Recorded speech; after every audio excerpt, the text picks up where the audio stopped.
On January 12th of 2012, we were one of the first couples to actually get registered in Orlando for the Domestic Partnership Registry. We were very proud of that.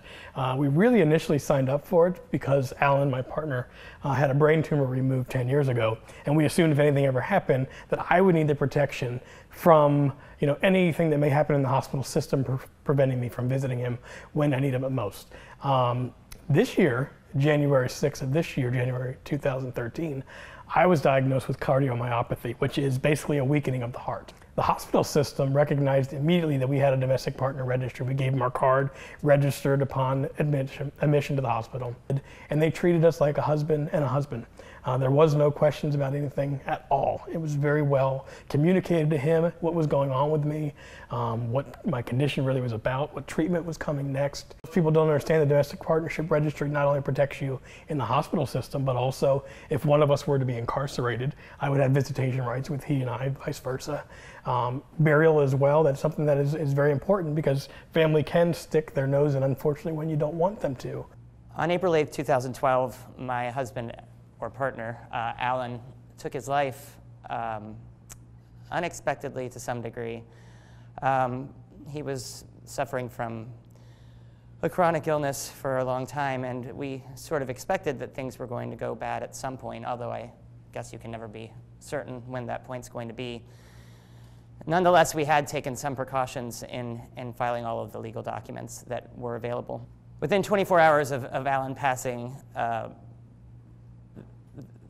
his brother and a family friend showed up at my house, and they drove off from my house with 2 vehicles, a riding lawnmower, all the power tools, several computers, many personal items, photos, documents,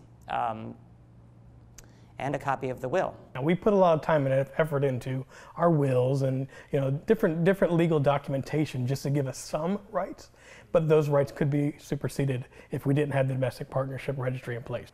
And many of my friends said at the time of our registry that we're wasting our time because it's separate, not equal. And my opinion on that is absolutely not the case. At this point, we have some protection versus before January 12th, we had nothing. So now at least we have something. We have to be grateful for every step of the way and realize that we are leaps and bounds ahead of what our ancestors were in the gay rights community. So be grateful for what we have. Understand the importance in your relationship of recognizing it and protecting yourselves in the event of an emergency or something else, that you have the ability to be there for each other. This success is due largely to Harvey Milk's principles of working within the system. He was a catalyst for a lot of everything that we see, and I mean, especially maintaining the political and important organizing backbone of what the gay community has been. And I think that has carried over, and I think that if you look at Joe Saunders in the State House, or you look at Patty Sheehan on the City Commission, these are really people that kids can look up to, because they don't have it easy. I mean, they might have it easier than Harvey did, but it's not easy. So many local politicians really deserve credit for making this happen.